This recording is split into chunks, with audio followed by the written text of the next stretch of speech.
Team Sonic Racing was provided to us early by SEGA. All views are mine and mine alone. We were not paid to promote this game. How do you fix something that isn't broken? Revitalize something that isn't actually dead? That seems to be the problem with most racing games, especially kart-style racers. Most offer a few Grand Prix, maybe chuck in some time trials or a battle mode, if you're lucky an online mode, and then they call it a day. But one makes an effort to shake and bake the formula. By combining tried and true ideas with some really fresh ones, this game stands out as one of the best multiplayer kart racers I've played in years. Feel the adrenaline rush, my friends, and join my team when I complete Team Sonic Racing.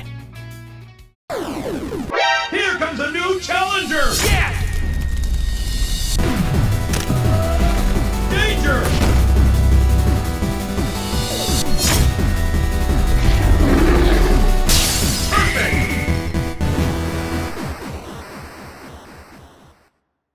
Hey everyone, and welcome back to another brand new episode of The Completionist. We don't just beat the games, we complete them. Now, Team Sonic Racing was an easy pick for the show. I love Sonic, I love racing, I love teams. It's kind of a no-brainer when you spell it out that way. Ha! Isn't it crazy that Sonic drives a car to do races? What do you mean, Gerard? Well, I mean, it's Sonic. Gotta go fast, the blue blur. Kinda seems like he could outrun any car with no problems whatsoever. Gerard, are you trying to apply logic to video games again? We've talked about this. Just accept that Sonic voluntarily chooses to put himself at a disadvantage for no discernible reason. Okay, but you know I'm right. Alright, now I want to get everything out here in the open. While I have not received a single dollar from SEGA, I have had several really cool opportunities to play and promote Team Sonic Racing on the Sonic the Hedgehog YouTube channel and social media accounts. Like my relationship with Nintendo, SEGA genuinely enjoys my content, no matter how critical or honest I am with their franchises. And it's because of you guys at home that support me that they give me full trust to do and say whatever I want. But that doesn't matter because I know that some of you out there are gonna watch and still say I got paid and that I am a corporate sellout shill. But hey, at the end of the day, you know what? It doesn't matter to me because I feel like you guys watch my videos and know my intentions. And if you don't, then I just have to get better about communicating that. From the moment I first heard about Team Sonic Racing, I was excited. I love a good kart racing game.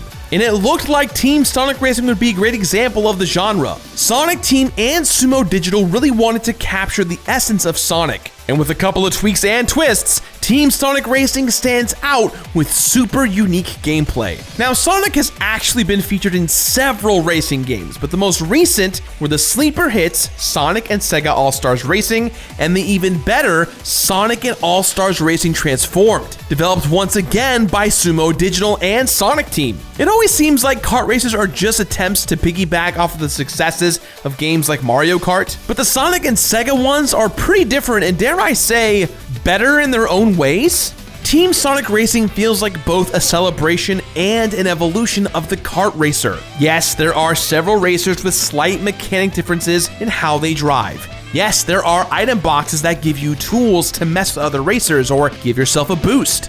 But there's way more to Team Sonic Racing than I thought at first. Instead of being just a simple sequel with more characters and tracks, Team Sonic Racing actually introduces some amazing new mechanics that the devs say they were inspired by online co-op games such as Overwatch and Splatoon. It's the biggest and best change to happen to this type of game, and everything I had to do to fully complete Team Sonic Racing was influenced by the shift to a multiplayer focus. Now, instead of bringing in a ton of other SEGA characters, Team Sonic Racing goes all in on Sonic and friends.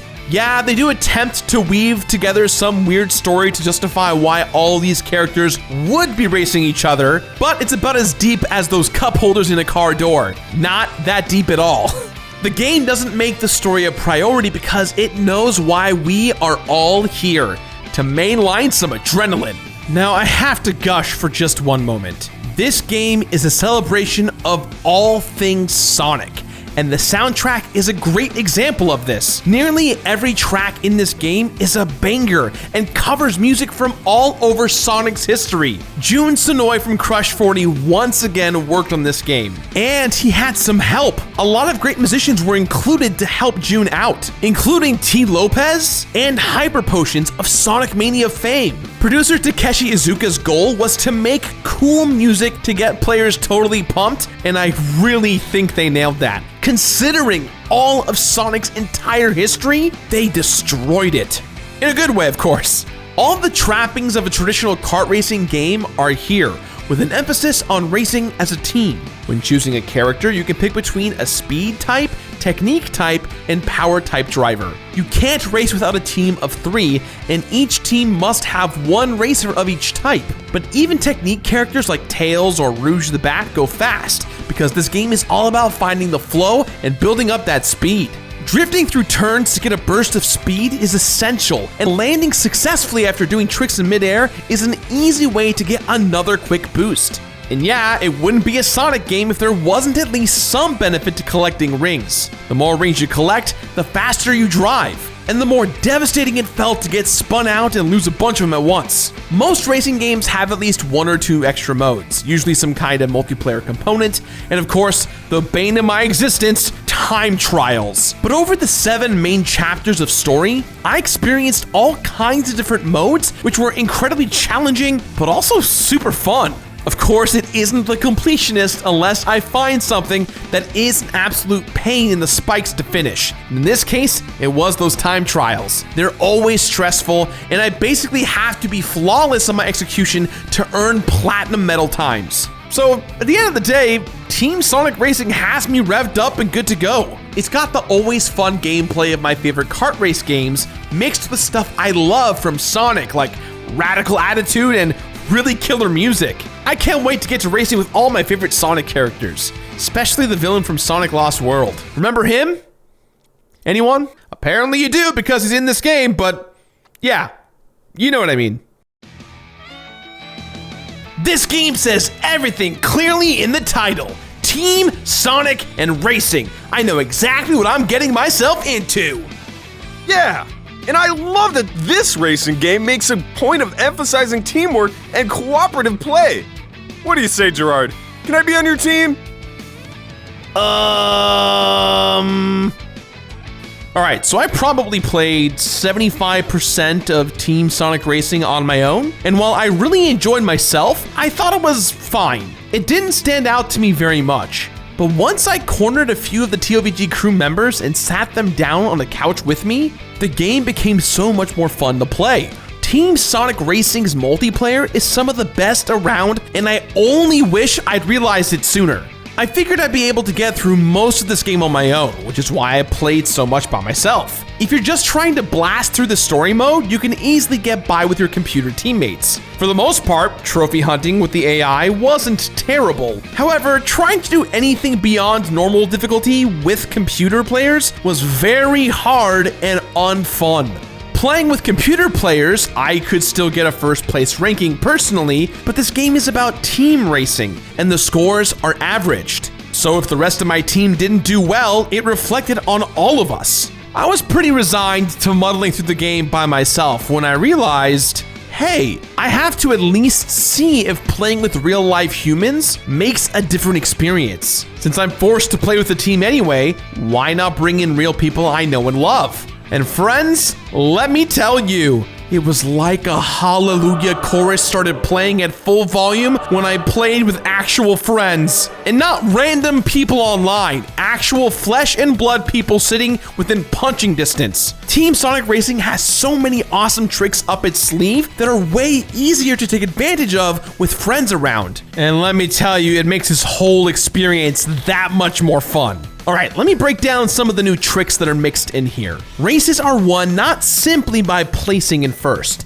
as you might expect. Instead, the entire team has a score, and points are earned depending on where team members place. First place is worth 15 points, for example, while an 8th place finish is way less. Obviously, I want to aim for first place every time, but I wasn't immediately out of the running if I started to fall behind. My teammates could pick me back up and vice versa. The most exciting thing about this game is paying attention to your teammates. You can play off of each other. If one teammate is ahead, they leave behind a golden trail called a slipstream. And if the other members of the team stay in that trail, they gain a small speed increase for as long as they're able to stay on that path. And once they exit, they'll get one big boost, the slingshot.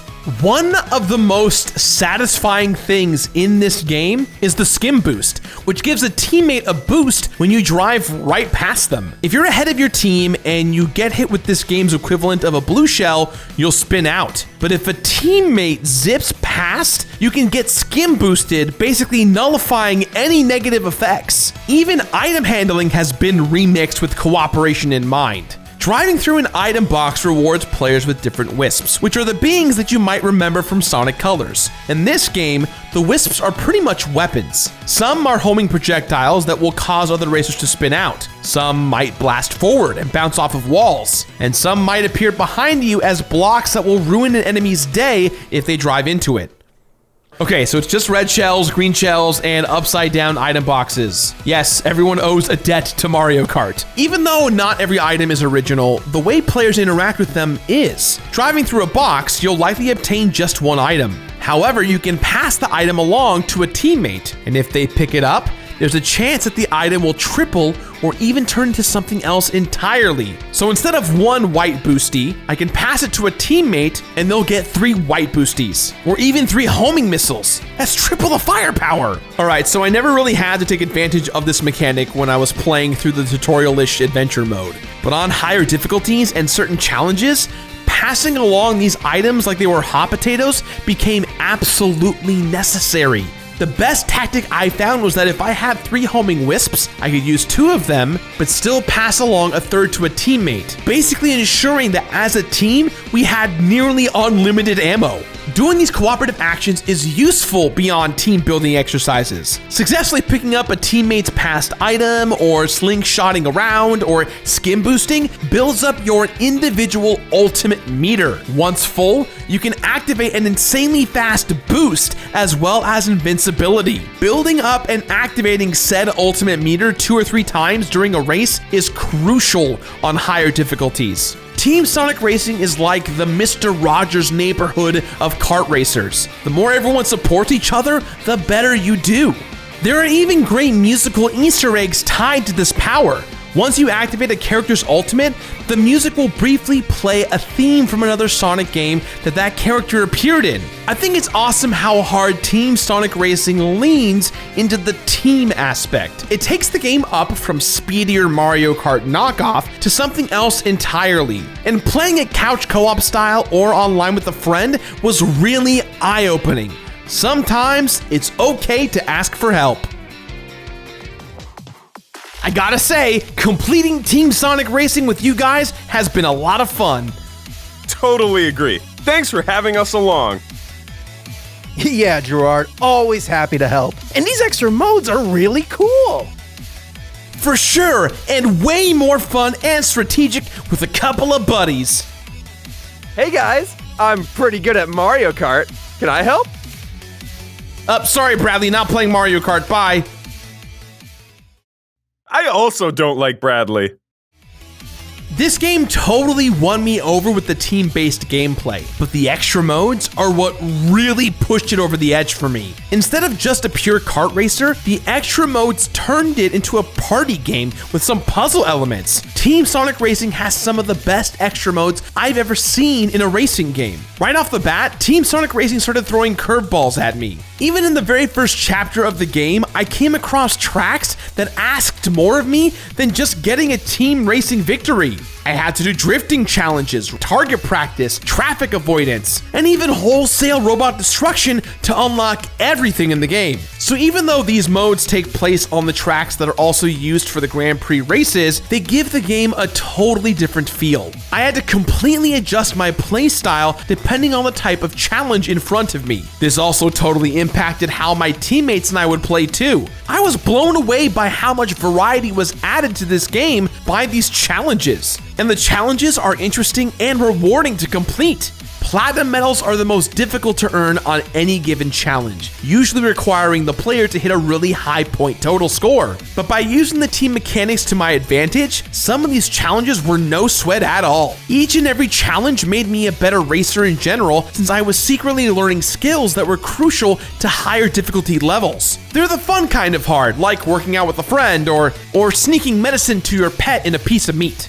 Take an average target challenge. For these missions, racers are tasked with blasting or drifting through different colored targets on a racetrack to earn points. Shooting lots of targets in a row gives the player a point multiplier, but this is often limited by how many wisps a single racer can carry. But if you're playing with a few friends, it's super easy to keep passing along wisps without having to wait to drive through item boxes, meaning my entire team could keep blasting at targets no problem.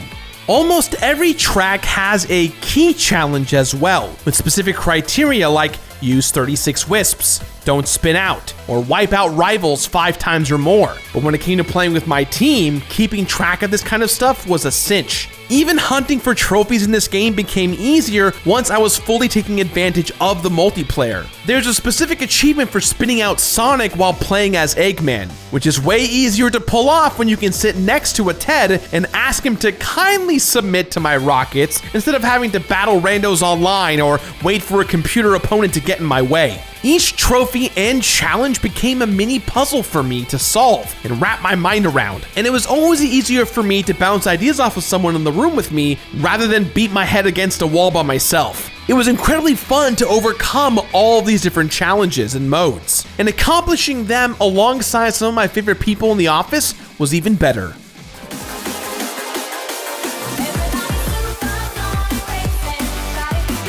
Team Sonic Racing loves to throw rewards at the player as they're rolling around at the speed of sound. However, most of them don't really add a whole lot to the game other than a little color. The game is varied and challenging, but to me it seemed like the reward didn't always match the challenge. Completing races in adventure mode on normal difficulty pretty much just unlocks higher difficulty levels for some of those same races. Beating hard and expert difficulties rewarded me with different paint jobs for carts depending on which characters I was playing as. I was also rewarded with credits, which I bankrolled and put towards car parts. Car parts randomly appear out of a slot machine you have to use. Luckily, car parts never duplicate, so if I was lucky enough to get one after a few pulls, I didn't have to worry about getting that same part over and over again. The most part about getting the best parts for the cars is the coloring. I don't know if it's the rendering or whatever, but some of the shiny gold parts look pretty fugly overall. It's a little disappointing that some of the genuinely cool car designs get glossed over with this shiny sludge. It's kind of gross. I got around this by just making one mod out of 3 into the gold variants. Ultimately, I didn't really feel like I was getting a whole lot of stuff. Don't get me wrong, I thoroughly enjoyed doing everything in Team Sonic Racing. Even the online achievements were simple. And for a while, I was even the top of several leaderboards in the time trials, which,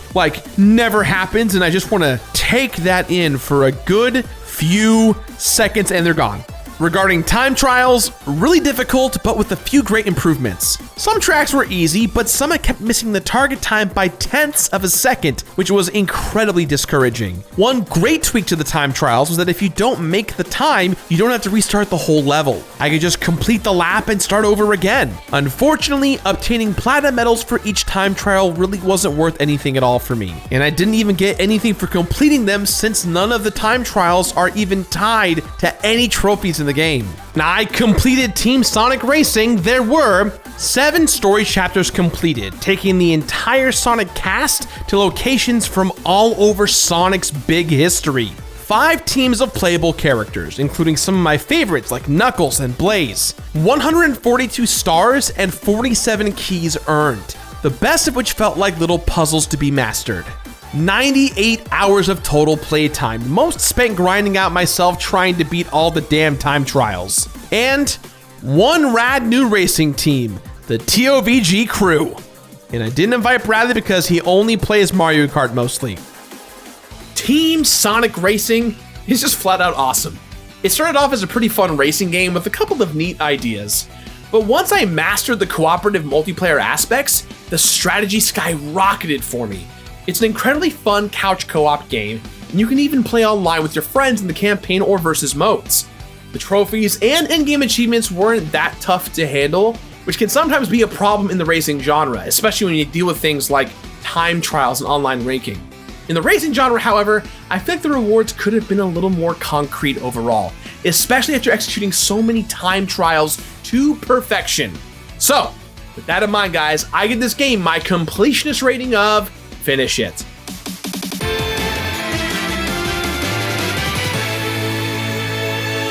Finish it!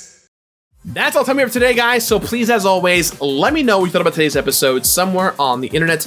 If you liked the show, do me a favor, hit that like button, hit the subscribe button, and hit the bells to stay all types of in on notifications. We do new videos every Wednesday and Saturday, and hey, if you want to get some of that merch, go to thecompletionist.com. We got you there. Guys, I've been The Completionist, and I'll see you next week for the brand new episode. Bye!